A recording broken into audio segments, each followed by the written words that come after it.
बोलो श्री प्राणनाथ प्यारे की जय। बोलो श्री सतगुरु महाराज की जय। पन्ना धाम की जय। सर्व सुंदर साथ की जय। प्रथम लागू दो चरण को, धनिये न छुड़ायो खिन। लाख तली लालेड़ियां, मेरे जीव के ही जीवन। इन पांव तले पड़ी रहूं, धनी नजरी खोलो बातन। पलना वालू निरीखूं नेत्रे, मेरे जीव के यही जीवन। मेरे जीव के यही जीवन। बोलो श्री प्राणनाथ प्यारे की जय। बोलो श्री सतगुरु महाराज की जय। प्रणाम जी सुंदर साथ जी, आप सबके चरणों में मेरा कोटान कोट प्रणाम जी। अब हम शुरू करते हैं चितवनी की महिमा।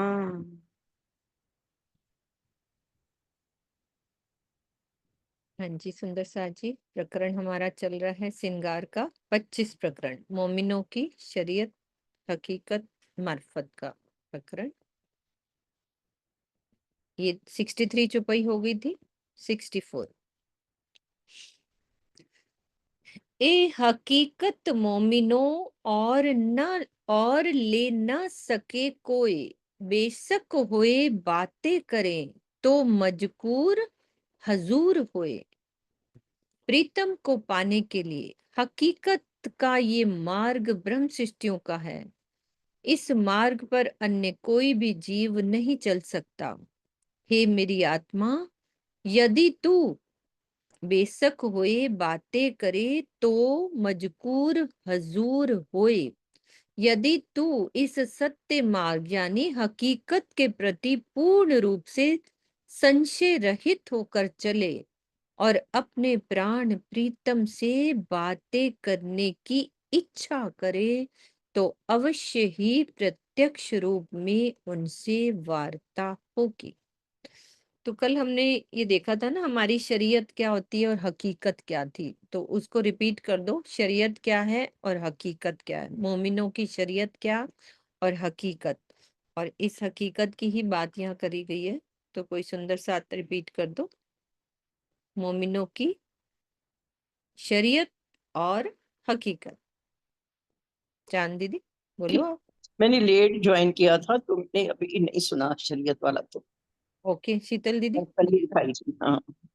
हाँ जी, प्रणाम जी।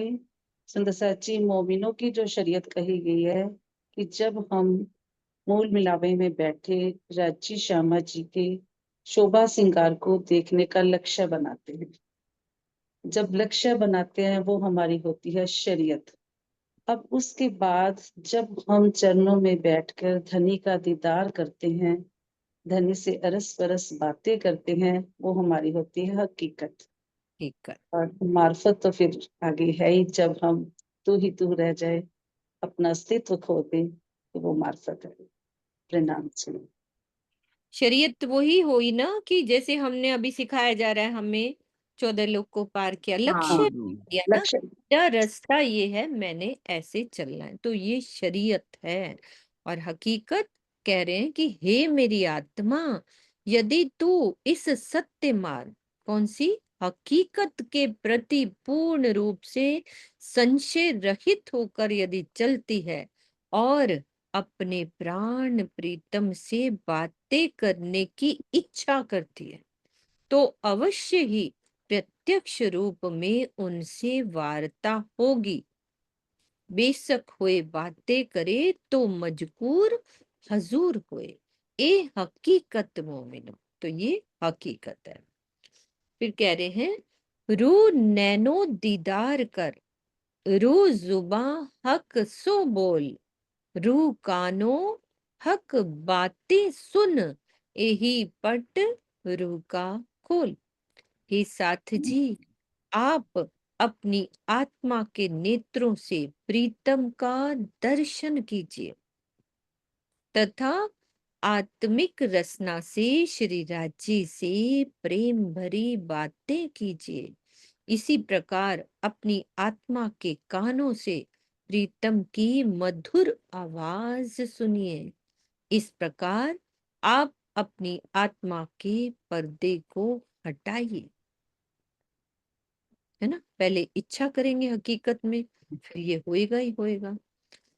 ए सहूर करो तुम मोमिनो, जब फैल से आया हाल, तब रू फरामोशी न रहे, बोए हाल में नूर जमाल। हे साथ जी, इस बात का आप विशेष रूप से चिंतन कीजिए। राजी हमें कह रहे हैं, इस सहूर करो तुम मोमिनो, विशेष रूप से चिंतन कीजिए। जब करनी रहनी में बदल जाती है तो आत्मा में माया की नींद नहीं रहती।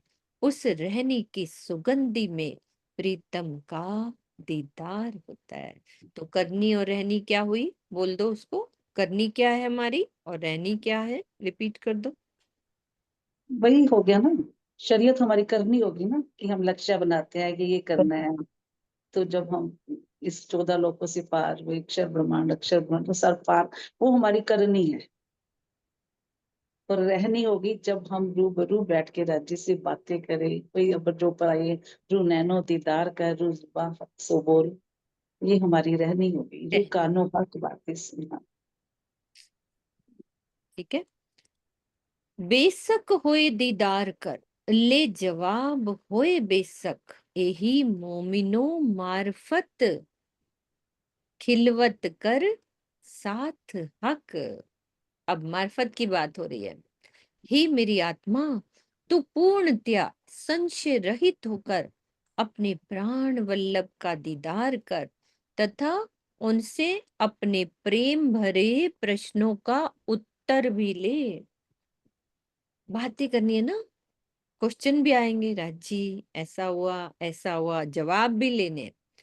तो मूल मिलावे में अपनी आत्मिक दृष्टि से प्रीतम के साथ प्रेम और आनंद में डूबकर एक रूप हो जा तथा अपने अस्तित्व को मिटा दे। ब्रह्म सृष्टियों के लिए यही मार्फत की बंदगी परम प्रेममयी स्थिति है। पहले तो बातें ही होंगी ना, जब बातें खत्म हो जाएंगी तो फिर एक हो जाएंगे। पहले बातें होंगी ना आपस में एक दूसरे से, फिर डूब जाएंगे, एक रूप हो जाएंगे, अस्तित्व मिट जाएगा। मार्फत की बंदगी हो गई है। तभी परम प्रेममय कह दिया ना, पहले प्रेममय चित्र नहीं है, फिर परम प्रेममय स्थिति। परम।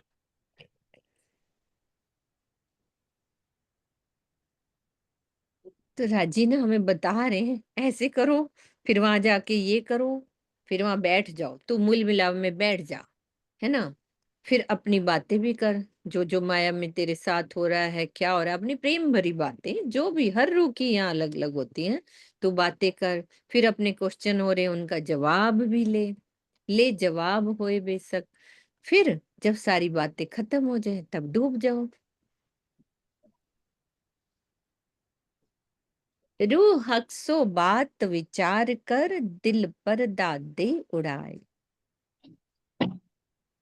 रूह बातें वतन की कर, मासूक सो मिलाए। हे मेरी आत्मा, तू अपने प्रीतम से होने वाली बातों का विचार कर और अपने दिल पर पड़े हुए माया के इस पर्दे को उड़ा दे। तो अपने प्राण प्रीतम से निज घर की अति प्रेममयी बातें कर।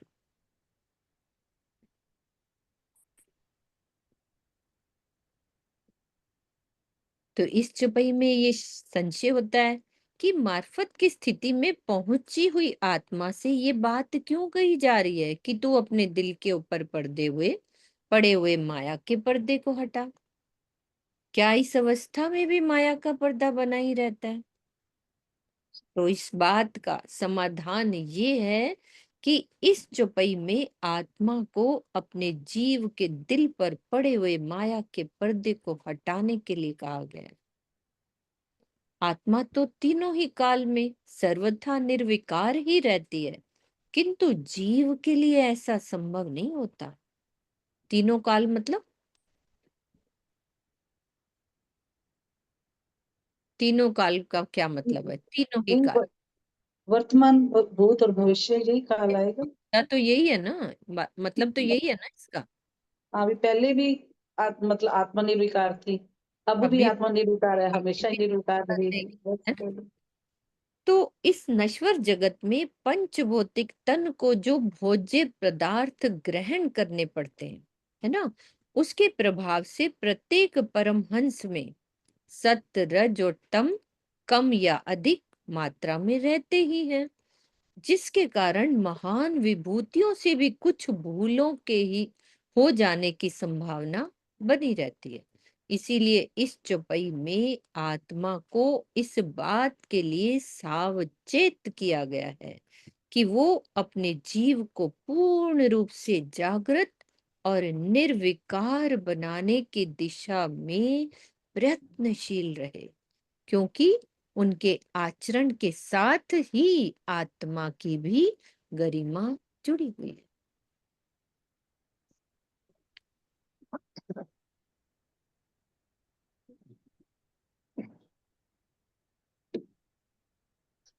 इस बात को क्लियर किया, दिल पर दाग दे उड़ाए। इधर से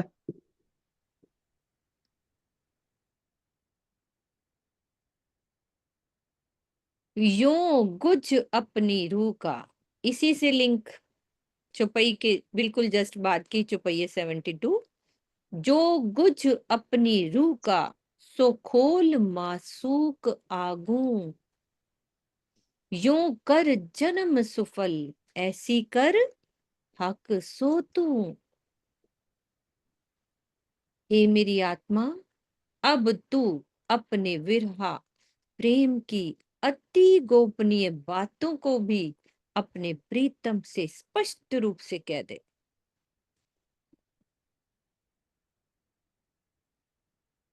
तो उनसे इतना प्रेम कर कि इस खेल में तुम्हारा आना सार्थक हो जाए।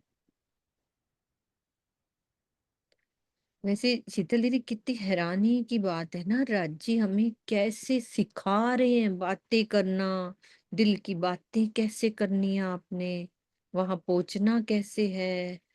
मतलब चौपाई पहले भी पड़ी होगी, लेकिन अब ऐसे लगता है ना कि उंगली पकड़ के ऐसे करो, फिर ऐसे करो, फिर ऐसे करो।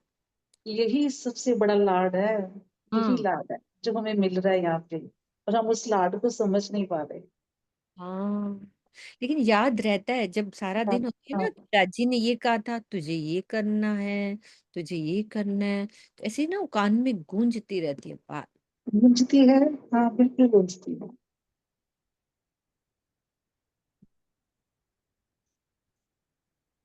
चांद दीदी कुछ बोल रहे हो? अनम्यूट करके बोलो, आप कुछ कुछ बोल रहे हो। तो ना, कोई एक पर्टिकुलर कोई एक लाइन सीधा दिल में उतर जाती है, वो पूरा दिन चलती है। हाँ, कोई भी हो, हम कोई इतना सारा पढ़ते हैं, उसमें से एक पॉइंट हर किसी के रूप में, किसी में किस में घुसा होता है, किसी में कोई बात, किसी में कोई बात। तो राजी एक पॉइंट तो जो जिस रूह के लिए जरूरी होता है वो दिल में घुसा ही देते हैं। बिल्कुल, जैसे कल अपन ने कितना अच्छे एक लाइन पढ़ी थी ना, हक दिल में, हक मुझ में, मैं हक में। हाँ एक लाइन पूरा दिन गूंजती रही थी।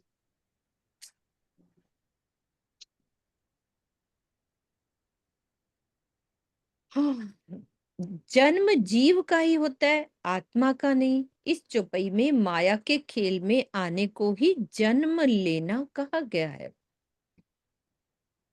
वस्तुतः ये कथन आत्मा के जीव द्वारा तन धारण करने के संबंध में, यूं कर जन्म सुफल, ऐसी कर हक सो तू, अपनी ऐसी बातें करके ना सारा।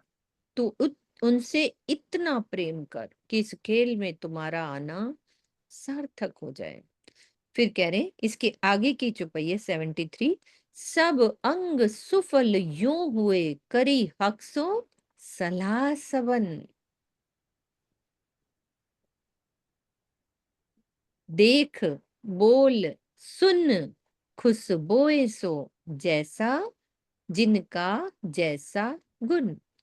इस प्रकार श्री राज जी से बातें करके आत्मा के सभी अंग सफल हो गए।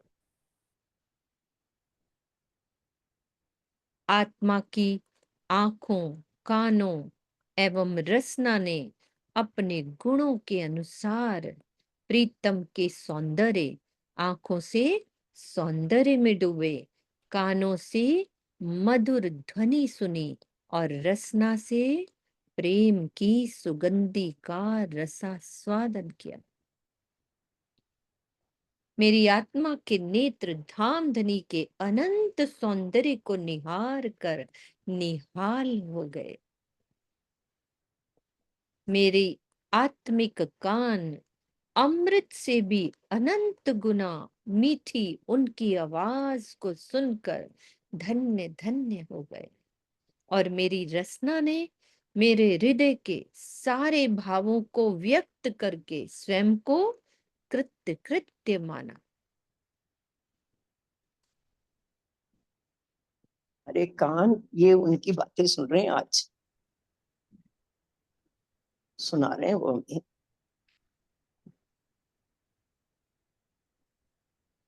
तो ये जीव भी तो कृत्य कृत्य होएगा ना, ये जीव राज्य की बातें सुन रहा है ना। ऐसे थोड़ी ना हमें राजी ने बिठाया है।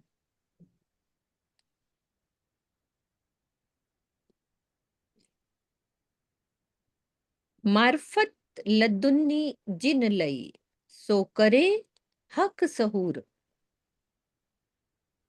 सहूर किए हाल आवही सो हाल बीच हक मजकूर।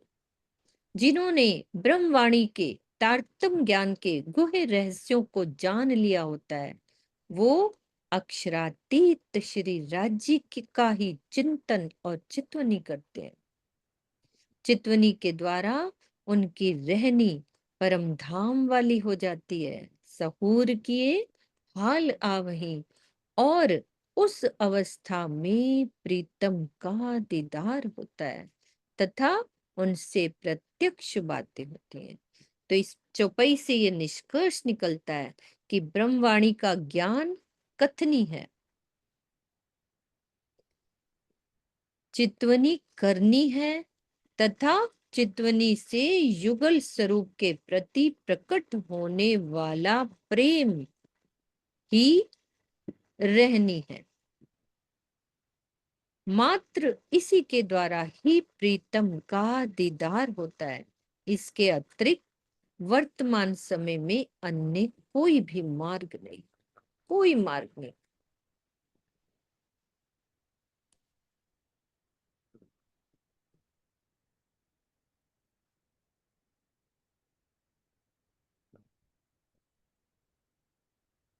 पीछे हक सब करसी रू सुख लिया चाहे अब। सुख लेने को अवसर पीछे लेसी मोमिन सब। धामधनी तो बाद में सब कुछ करेंगे ही, किंतु आत्माएं तो अभी ही सारा सुख लेना चाहती हैं। बाद में क्या मतलब, अर्थात परम धाम में तो सब सुंदर साथ सुख लेंगे ही, पीछे लेसी मोमिन सब। किंतु जागनी लीला में अखंड सुख लेने का यही सुनहरा अवसर है। सुख लेने को अवसर, परमधाम के अखंड सुखों का अनुभव करने का यही वास्तविक समय है। ये सौभाग्य परमधाम में भी प्राप्त नहीं था। सुख हक इश्क के जिनको नहीं सुमार, सो देखन की ठोर इत है जो रूह सो करो विचार।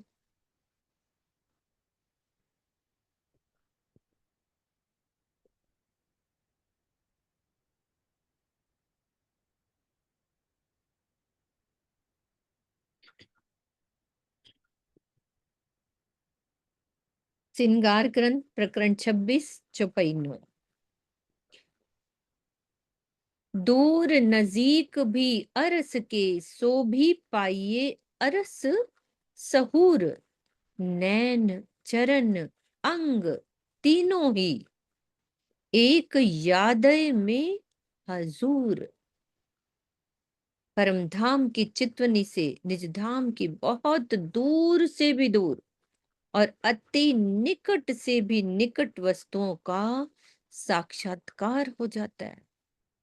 प्रीतम की प्रेम भरी याद रूपी चितवनी में, प्रीतम की प्रेम भरी याद रूपी चितवनी में धनी के नेत्र, धनी के चरण कमल और हृदय का भी दीदार हो जाता।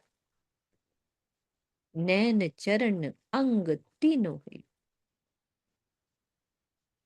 चितवनी में किसी थंब आदि की मेहराब में बने हुए फूलों, पत्तियों आदि का दर्शन अति निकट का दर्शन है। निकट का बता रहे कि पास की बात क्या है। तथा उसी समय सागरों, बड़ी रांग की हवेलियां, मानिक पहाड़ के हिंडोलों आदि को देखने लगना अति दूरस्थ वस्तुओं का दर्शन।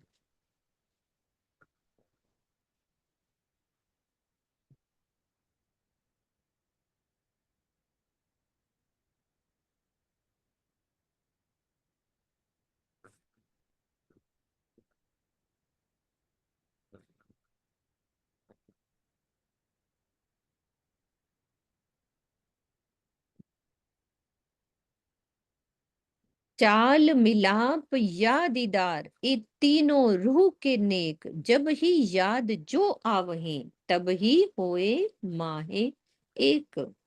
परमधाम की प्रेममयी चाल, मिलाप हृदय में मिलन की अनुभूति या प्रत्यक्ष दर्शन, ये तीनों ही वस्तुएं आत्मा को बहुत आनंद देने वाली हैं। प्रीतम अक्षरातीत की जब भी याद आती है तो इन तीनों में से किसी एक की प्राप्ति आत्मा को अवश्य हो जाती है ना। एक चीज की प्राप्ति हो ही जाती है, या धनी की चाल, प्रेममय चाल और हृदय में मिलन की अनुभूति या प्रत्यक्ष दर्शन, कुछ तो होता ही है। श्री राज जी के स्वरूप की चितवनी में डूब जाने पर या तो हमारी रहनी प्रेममयी हो जाती है ना। किरण दीदी बड़ी प्यारी बात कि कोई घबराए ना, कुछ तो होएगा ही। चितवनी का फायदा तो बहुत होने ही वाला है। क्या होगा? हमारी रहनी क्या हो जाएगी? प्रेममयी हो जाएगी, या धाम धनी के हृदय में विराजमान होने की झलक मिलती है। ऐसा प्रतीत होता है कि प्रीतम मेरे सन्मुखी हैं। ये भावात्मक मिलन है ना, फील में आएगा। अंतिम परिणाम होता है प्रत्यक्ष दर्शन, जिसमें आत्म चक्षुओं से आत्मा अपने प्राण वल्लभ को स्पष्ट रूप से सामने देखती है। चाल मिलाप या दीदार, इसको क्लियर किया है। हाँ जी अनिल भैया। अगली चौपाई में जो दूर और नजदीक दोनों की बात है, वो कैसे? ये बोला ना उन्होंने, नजदीक ये बोला कि किसी थंब आदि के मेहराब में बने हुए फूलों, पत्तियों आदियों का दर्शन अति निकट का दर्शन है ना। हम यदि मूल मिलावे में पहुंचे है ना, वहां पे हम थंबों में, उनकी मेहराबों में बने हुए फूल वो सब नजर आ रहे हैं।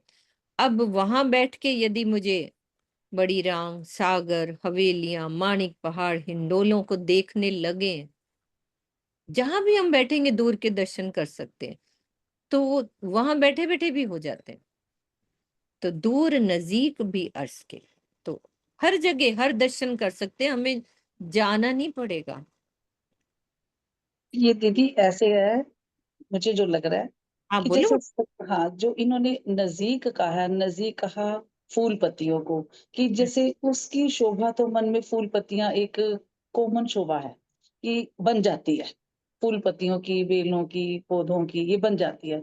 लेकिन जो नजदीक दूर की कही गई है, जो इन्होंने मानिक पहाड़ के हिंडोले यानी उसमें डूबना, मानिक पहाड़ नहीं बोला, मानिक पहाड़ के हिंडोले, और क्या बोला, क्या क्या बताया, बड़ी बड़ी रांग, छोटी रांग के बढ़िया। अंतर को, हवेलियों को, यानी जब हम अंतर घुसना है वो दूर है, जो बाहरी शोभा है वो नजदीक है।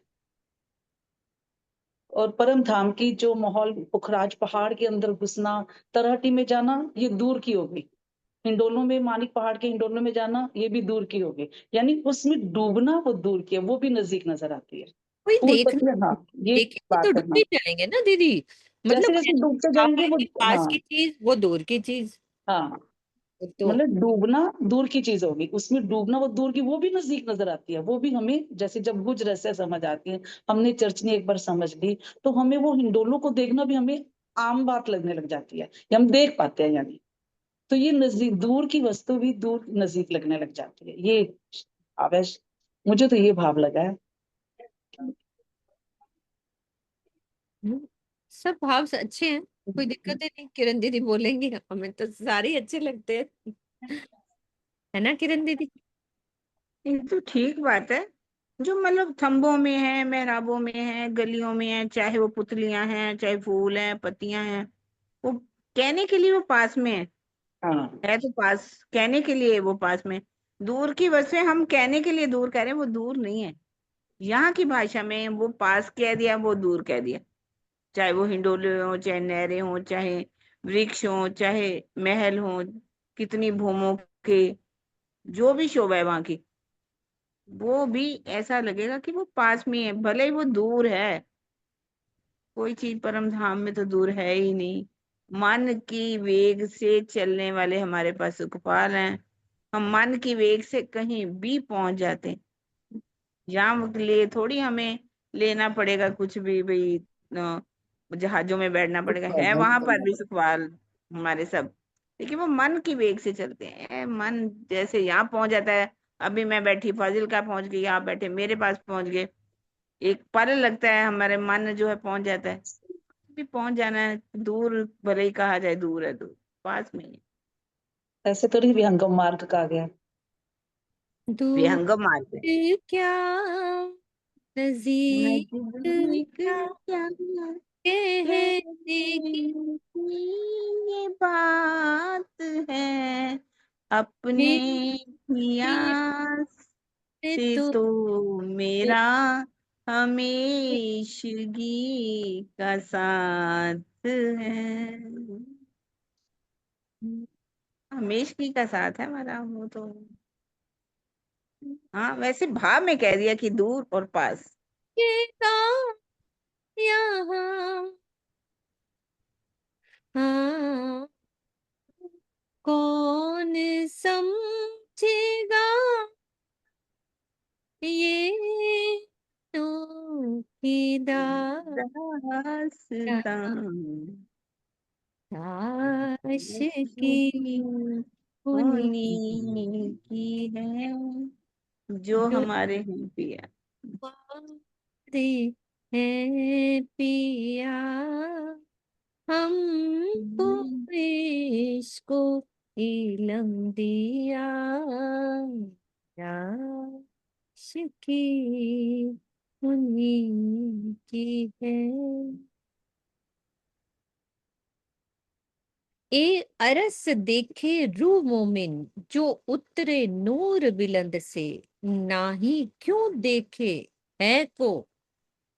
ए अरस देखे रू मोमिन, जो उतरे नूर बिलंद से, नाही को देखे क्यों देखे है को।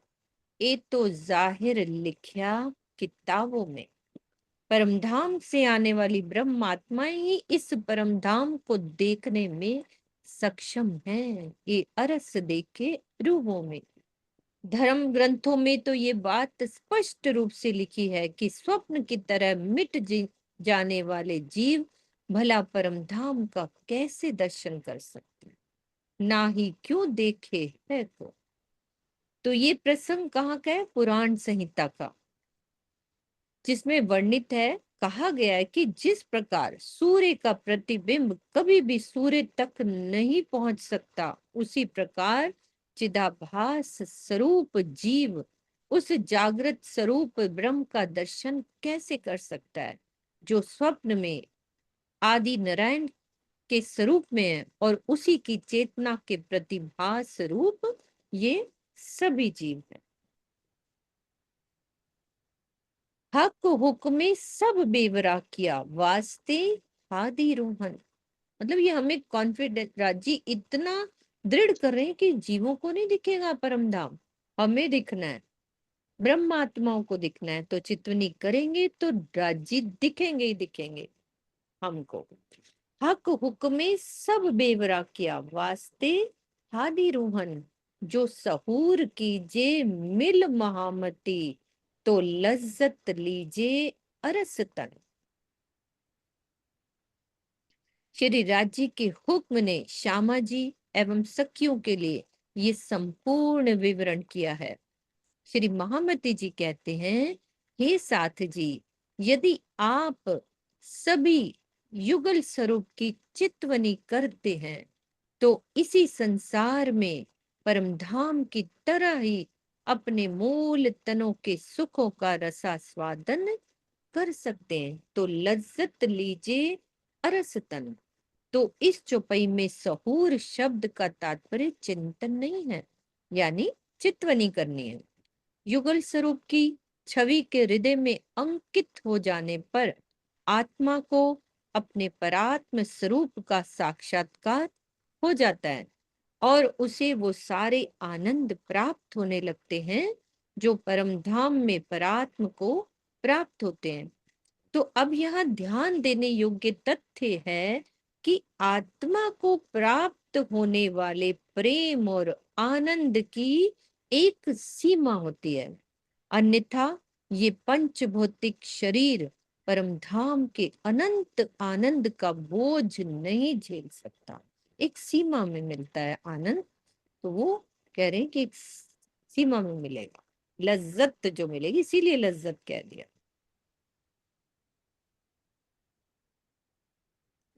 ठीक है, अब चलते हैं प्रकरण 27, चौपाई 53-53। अरस मता जेता हुता, किया जाहिर नजर मिले, हमें ना आया इश्क सुपने, ये किया वास्ते जिनके। परमधाम का जो भी गुज ज्ञान था, अरस मता जेता होता, उसे मैंने अपनी दृष्टि में लेकर वाणी द्वारा उजागर किया। महामती जी कह रही हैं कि मैंने दृष्टि में लेकर वाणी द्वारा उजागर किया। इस स्वप्न के संसार में जिस इश्क को पाने के लिए मैंने ब्रह्मवाणी के ज्ञान को प्रकाशित किया, वो इश्क तो प्राप्त ही नहीं हो सका।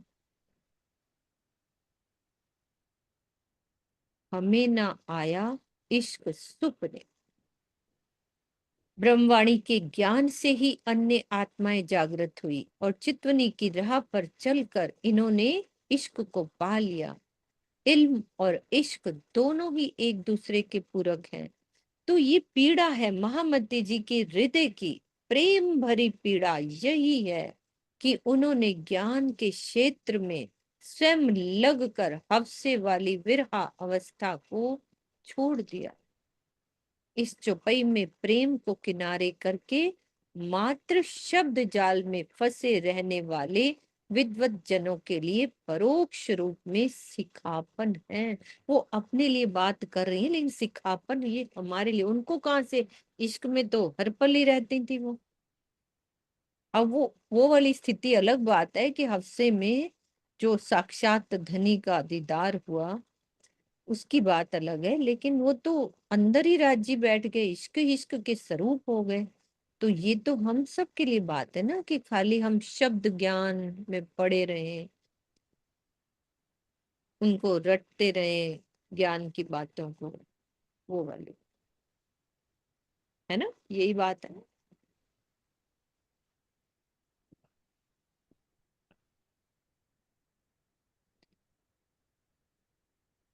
प्रकरण 29 चौपाई 58। शराब मेरी सुराही का, सुरूहों मस्ती देवे पूरन, दे इलम लदुन्नी लज्जत, हक बका अरसतन। मेरे हृदय रूपी सुराही में उमड़ने वाला प्रेम आत्माओं को पूर्ण आनंद देने वाला है।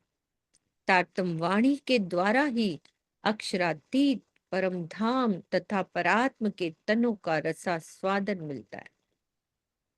तो इस चौपाई में बात स्पष्ट की गई है कि जब ब्रह्मवाणी के ज्ञान को आत्मसात करके चित्तवनी में डूबते हैं तो धामधनी का प्रेम प्राप्त होता है, जिसकी रस धारा में आत्मा अपने मूल तन यानी परात्म और युगल स्वरूप तथा परमधाम के 25 पक्षों को देखती है। यदि ब्रह्मवाणी नहीं होती तो ये सौभाग्य प्राप्त ही नहीं होता। इसे ही ब्रह्मवाणी द्वारा रस लेना कहा गया है।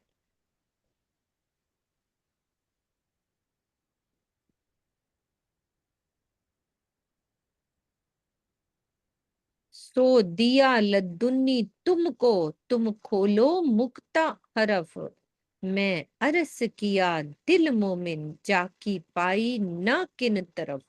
सभी रहस्यों को स्पष्ट करने वाला तारतम ज्ञान मैंने तुम्हें दे दिया है।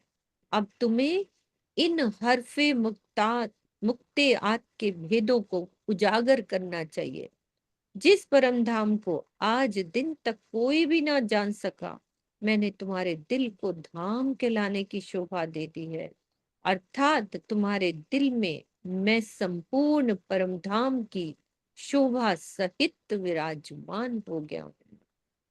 चितवनी में डूब जाने पर आत्मा को अपने हृदय में ही युगल स्वरूप सहित संपूर्ण परमधाम का साक्षात्कार होने लगता है।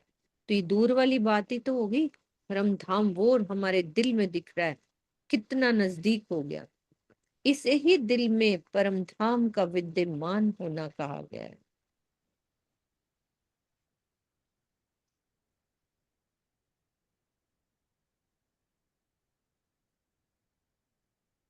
अरस बताए दिया तुमको, और बताए दई वाहिदत, सहूर इलम कुंजी सब दई, बैठाए माहे खिलवत। मैंने ब्रह्मवाणी द्वारा तुम्हें परमधाम तथा वहां की एक दिली की पहचान कराई। तारतम ज्ञान रूपी कुंजी और परमधाम की चितवनी सहूर देकर मैंने तुम्हें आत्मदृष्टि से मूल मिलावे में बिठा दिया। बिठाए माहे खिलवत।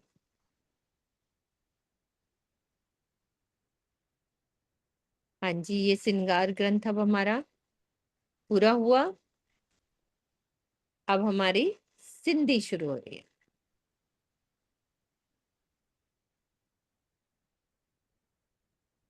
तो तरसाए तरसण तो के पसण नैन, प्रकरणे चौपाई 16। कोड थिए कनन के, तो ही जा सुनन मिठड़ा वैन।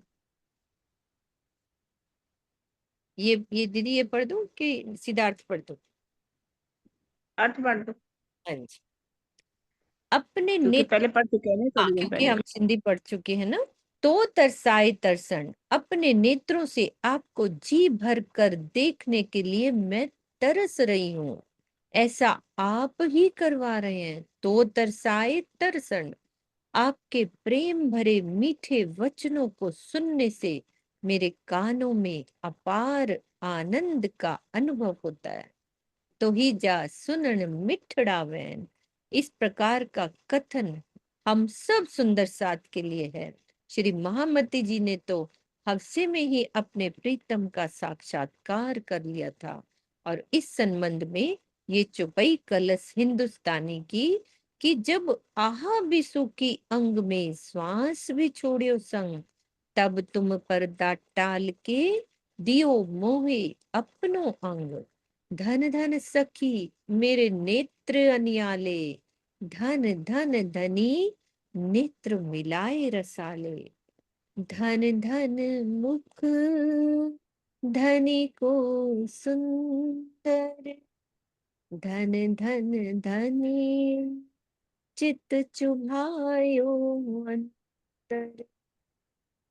आत्मा अपने धाम हृदय में जब एक बार भी प्रीतम की शोभा को बसा लेती है तो वो शोभा हमेशा के लिए अखंड हो जाती है। वो उठते बैठते सोते जागते उसी में डूबी रहती है। हाँ, जीव को अवश्य उसके पुनः दीदार की तड़प हो सकती है, क्योंकि पंच भौतिक शरीर की सीमाएं हैं।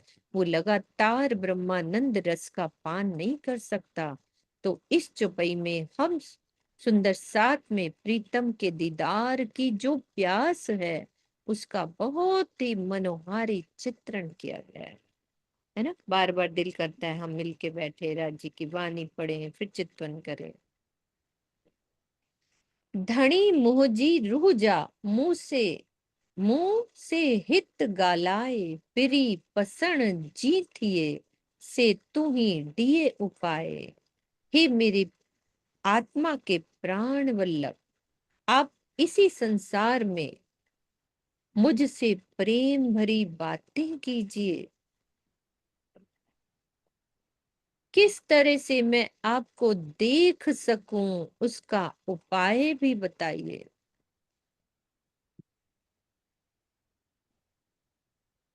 प्रीतम का दीदार ही प्रत्येक सुंदर साथ का अनिवार्य लक्ष्य होना चाहिए। यही सिखापन इस चौपाई में हम सुंदर साथ को दी जा रही है। श्री महामती जी ने तो हफ्ते में ही प्रीतम का जी भर कर दीदार कर लिया था।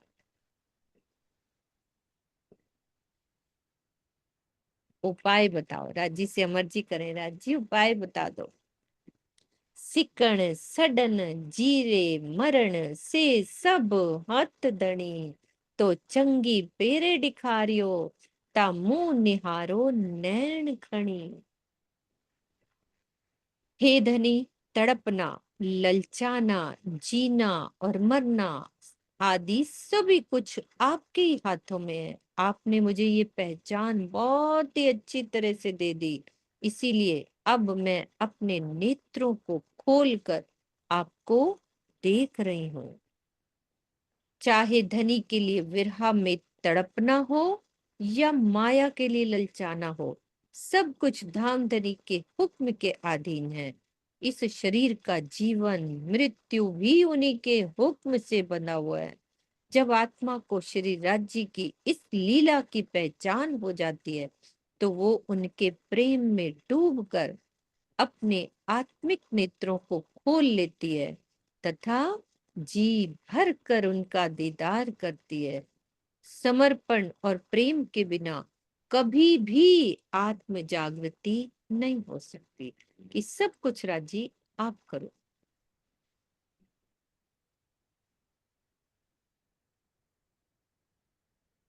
प्रकरण 3। रे प्रियम मंगा सो लाड करे, एहड़ी किंज का मुद से खिलंदड़ी लगा गरे। हे मेरे प्राण वल्लभ, आपसे मिलकर अति प्यार पूर्वक मैं यही मांगती हूँ कि आप मेरे ऊपर ऐसी मेहर कर दीजिए कि मैं हंसती हुई आपके गले लग जाऊं। एड़ी किंज का मुझ से खिलंदड़ी लगा गरे, कि मैं गले लग जाऊं। ऐसी मेहर कर दो कि मैं हंसती हुई आपके गले लग जाऊं। ब्रह्मवाणी के ज्ञान रूपी अमृत से जब प्रीतम के धाम स्वरूप और लीला का बोध हो जाता है तो क्या होता है, हृदय में विरहा, हृदय होता है विरह में तड़पने लगता है।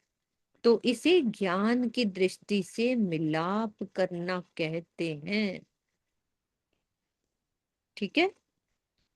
और वास्तविक मिलन प्रेम द्वारा प्रत्यक्ष दीदार है, जिसके लिए इस चौपाई में गले मिलने के भाव से दर्शाया गया है। खिलंदड़ी लगा गरे।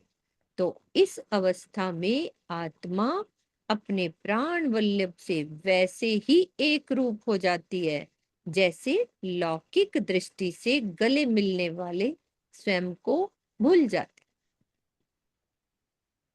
ब्रह्मवाणी के चिंतन मनन का सर्वप्रथम लाभ किसको होता है? जीव को ही होता है। माया में फंसी होने के कारण परमधाम का ज्ञान पाकर भी आत्मा जीव से अधिक नहीं जान पाती। ये क्या मतलब है? ये कई बार मैं पढ़ती हूँ तो मन में बना रहता है। इसका भाव क्या है कि आत्मा जीव से अधिक नहीं जान पाती, मतलब ज्ञान को, हम्म। है ना?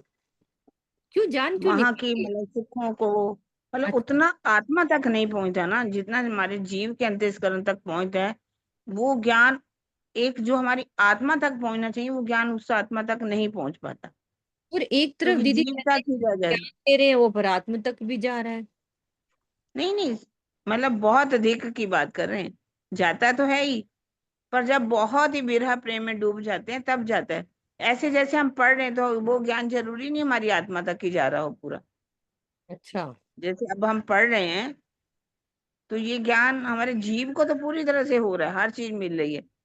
लेकिन यदि हमारे आत्मा तक पहुंच गए तो हमारी तो आत्मा जागृत हो जाएगी ना उसी समय। इसलिए ये हम्म। कह रहे हैं कि वो ज्ञान आत्मा तक नहीं पहुंच पा रहा। इस वाणी में एक बार दीदी हमने ये भी पढ़ा था ना कि जीव ने जो ज्ञान लेना है ना, वो इस वाणी के अंदर सारा ज्ञान लेना है। जैसे जब बाकी धर्म ग्रंथों में भी जो साक्ष्यां आई हैं, जो कुरान की बातें हैं, तो लेकिन आत्मा से आत्मा ने रिलेटेड वही है। लेना है जो परम धाम की बात है। हाँ, आत्मा ने वो लेना है। ये बात हमने पढ़ी हुई है बड़ी ना? तो वो आत्मा का ज्ञान कम हो गया ना, जीव का ज्ञान ज्यादा हो गया। ये बात है कि आत्मा को वही रस लेना है जो परम धाम का रस ये है। तो भूल ही जाता है ना, हाँ, जैसे सुबह पढ़ी फिर भूला, जीव तक भी हाँ, पूरा नहीं जा पाता, है ना? वो कईयों को याद रहता है, कईयों को नहीं भी रहता। नहीं रहता। तो हाँ, जीव का ज्ञान ज्यादा हो गया ना आत्मा से। आत्मा ने आत्मा सिर्फ का। अपना अपना ज्ञान लेना है जो परम धाम में है। वहां की हाँ, बात को सिर्फ अपने मन में, जैसे अब आत्मा आत्मा के अंतस्करण में वही बात बैठती है। जीव ने इस वाणी के द्वारा कितना ही ज्ञान मिल रहा है। बहुत सारी बातें जो शुरू में सब हमारी वाणी में बताया गया सब कुछ। तो जीव का ज्ञान इसीलिए ज्यादा कहा गया है। हाँ, बिल्कुल।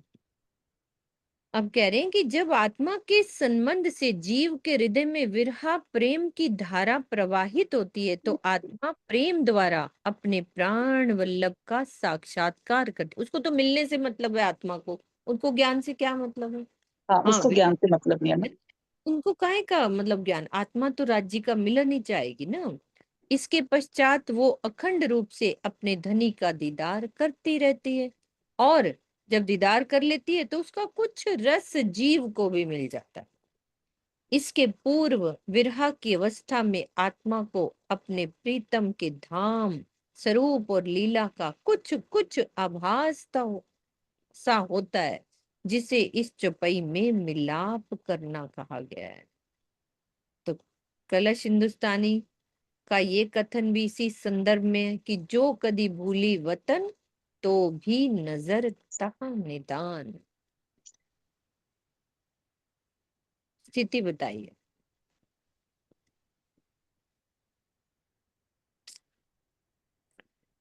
एक चौपाई ले लेते हैं सुंदर सा जी।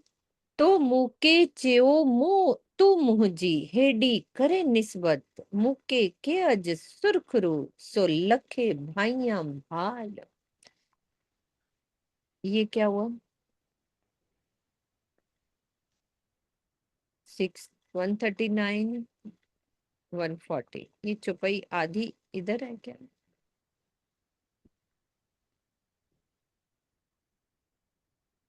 कुछ मिसप्रिंट हुआ है, दो चरण ये, हम्म। एक ये है। करिए रूहे कोठे अच्छा आ उर्दू, ये